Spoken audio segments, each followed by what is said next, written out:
Bubble Busters! My name is Hillary. I'm a 22-year-old university student. I have a married sister who is 5 years older than me, and a baby brother called Andy, who is 4 years younger than me, so he is in high school. My sister lived with her husband and their daughter, Sally. Both me and my brother loved our niece so much.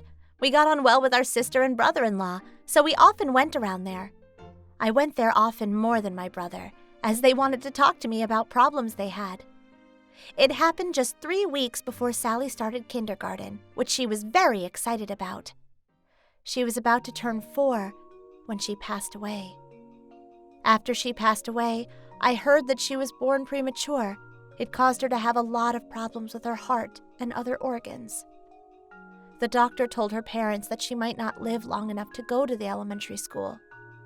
My sister and brother-in-law, along with both their parents, treated her no differently to any other child, so both my brother and I didn't realize she was in such bad health. I promised her that I would buy her a cuddly toy of her favorite cartoon character when she started kindergarten, but I couldn't give it to her. My sister and brother-in-law knew it could happen, but when faced with such a tragic reality, it hit them hard, and my sister could not leave her bed for days. We had her funeral at the local community center. We planned to have the actual funeral on the first floor, and upstairs we served food and drinks in a reception area. It also had rooms for family members to stay overnight.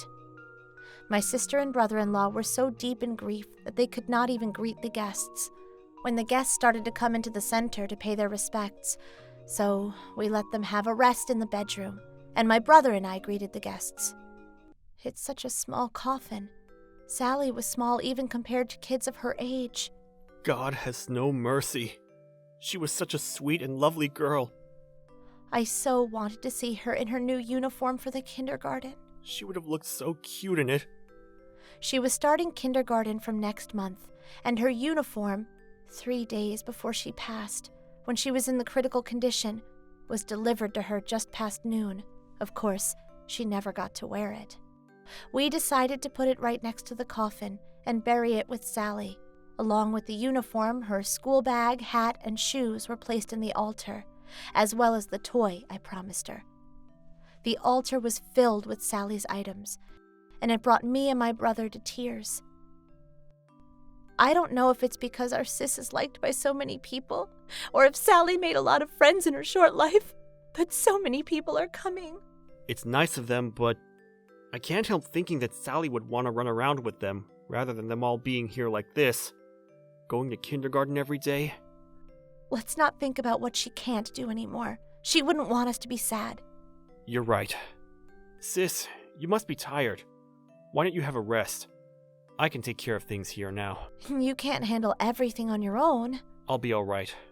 It's been a long day, and if you stay here all night, you won't be able to stay awake tomorrow during the funeral. Wake me up in 3 or 4 hours so I can take your place, okay? Okay.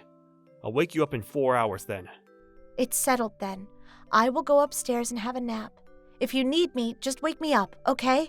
Don't worry. I can handle everything myself. I stood up and began to go upstairs. My deepest condolences. I came here to pay my respects.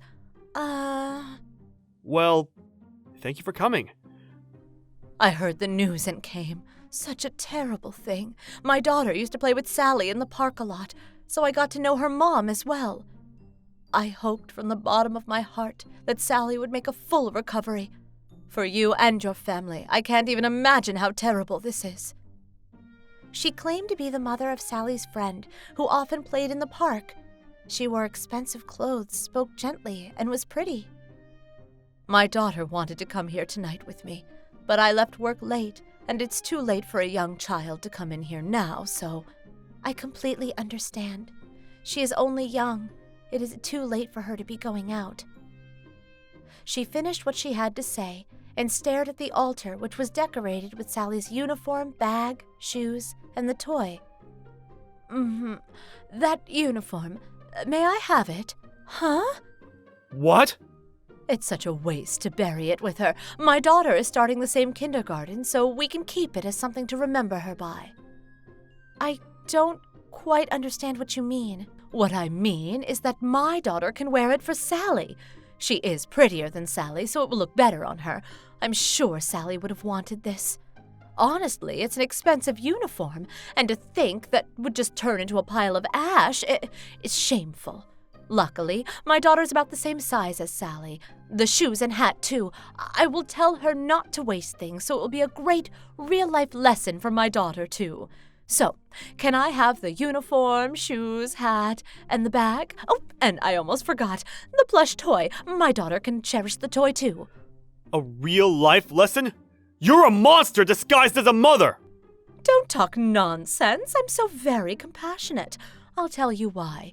Ted promised me to give me the uniform, and he is going to move in with us after the whole business of Sally is settled. What in the world? What the heck? How can I comprehend this? While we were standing there, so stunned by what she had just said, she grabbed the uniform, shoes, bag, hat, and toy and tried to flee. Andy, stop her! Before I opened my mouth, Andy jumped on her and stopped her from escaping.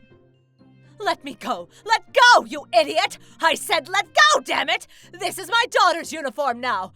Ted is mine now! If you don't let me go, I'll sue his butt off! When I saw the crazy look on her face, I remembered something. Trouble Busters! I know you! What? You were friends with my sister at the beginning. You met through the kids. But as soon as you knew about my brother-in-law, you locked onto him. My sister told me that one of her friends was stalking them, and she was scared. So I contacted a lawyer I know for my sister. A lawyer? What, that ugly wife of his was conspiring against me? Actually, my brother-in-law insisted. Liar! He has always been nice to me. Why would he be horrible to you? He thought you were his daughter's friend's mom. He's a gentle person. He was particularly nice to me. Let me see Ted. Then we can end all this nonsense.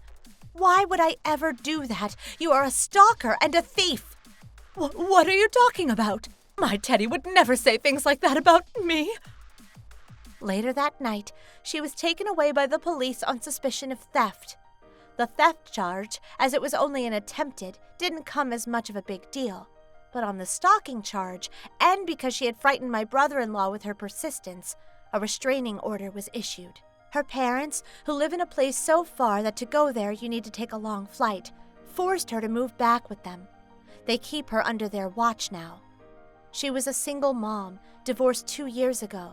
But because of the trouble she caused, her ex-husband took custody of their daughter, and she now has to work to pay the child maintenance fee. Trouble Busters!